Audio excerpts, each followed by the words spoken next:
So QEHC has quite a reputation for not issuing medical cards, and when they do, they're going to be for maids and drivers.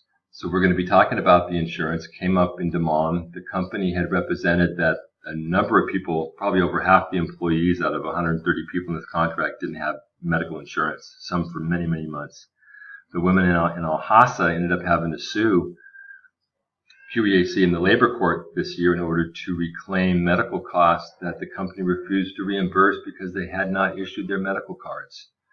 And so this is a devilish company here, right? And this is what you need to understand, that they're not going to really tell you the insurance, and if they tell you that it's something else, it won't be true. They actually told me I would be getting the B plus insurance, but that didn't happen. That would only be for the top dogs that are doing this fraud.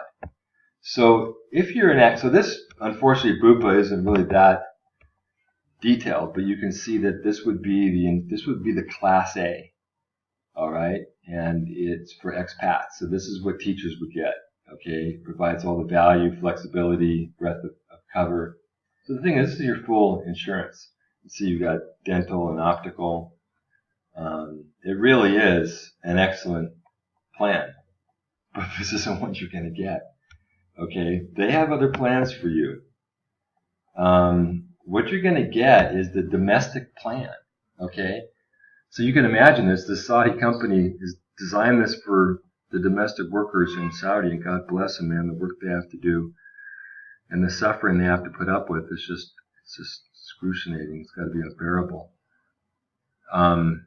So as teachers, as professionals, masters, baccalaureates, PhDs, you're going to be treated like a domestic worker. No disrespect to domestic workers, but this is just another example of how this could endanger you, because if something happens to you, you're going to be saddled with these medical costs.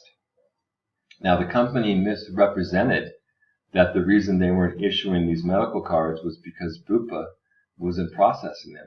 But of course, that's not true. We actually spoke to Bupa, and they're processed online, and they're printed out in 5 to 7 days. I mean, Bupa wants to print these cards because it generates income for them, and QEHC has no incentive to issue these cards because it takes away money from them. And that's what this whole thing is really about. Because of these low bids, they're lowballing everything. All right. Not only is this the lowest insurance, you might not ever get this insurance, because a lot of the people that I work with subordinates, I try to get them insurance cards, and the company doesn't even know who's medically insured. I mean, that's how unorganized.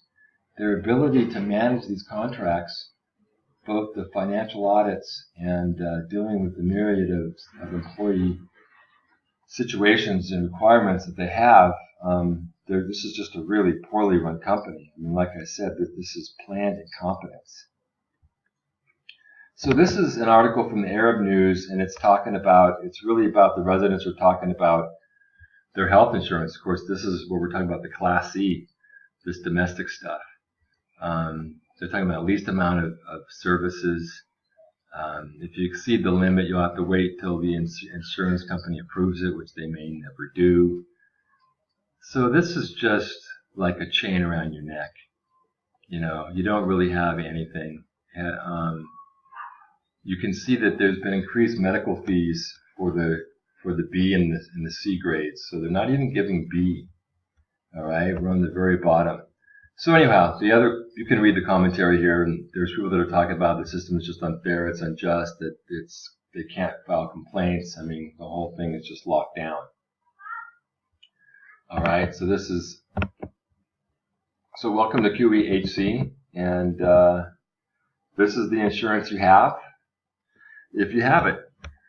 Good luck out there.